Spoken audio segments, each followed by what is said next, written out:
Сәлем достар, сіздермен бірге мен Айсада. Бүгін осындай дәмді әрі өте оңай әзірленетін қызылшадан витаминдерге толы салат әзірлейтін боламыз. Алдыменен менің осы видео рецептімді толықтай көріп, арнама тіркеліп, лайк, комментарий басуды ұмытпаңыздар. Және де видеоның астында тұрған қоңырауша белгісін басып кетіңіздер, сол кезде менің салған видеом ең алғаш болып сіздерге көрінетін болады. Алдыменен біз осы салатымызды әзірлеу үшін алмамызды осылай қабығынан тазартып аламыз. Менде көлемі орташа болғандықтан осындай 2 алма және де 3 қызылшаны пайдаландым. Сіздер өздеріңізге қарай көбейтсеңіздер немесе азайтсаңыздар да болады. Кейін қызылшамызды да осылай қабығынан тазартып аламыз. Қабығынан тазарғаннан кейін алмамызды үгіткішімізден өткізіп аламыз.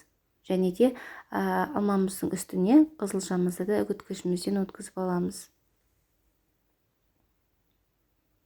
Неге алмамыз дайын болды.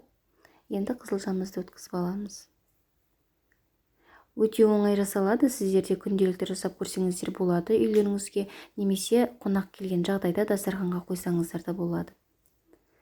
Неге дайын болған алма мен қызылшамыздың үстіне осындай кішмішімізді саламыз. Менде аса үлкен болғандықтан осылай 2-ге 3-ге бөліп алдым барлығын. Және салатымызға оны да қосамыз. Кейін осындай грек жаңғағында салафанымызға салып, оқтауымызбен уатып аламыз. Оны да салатымыздың үстіне саламыз. Кейін үстіне мен майонез құйдым, бірақ енді өздеріңізге қарай майонез немесе қаймақты да пайдалансаңыздар болады. Мінекей осымен біздің салатымыз дайын болды. Кейін әдемілігі үшін осындай грек жаңғағын бетіне септім. Салат шын мәнінде өте дәмді болып шығады. Жасап көріңіздер.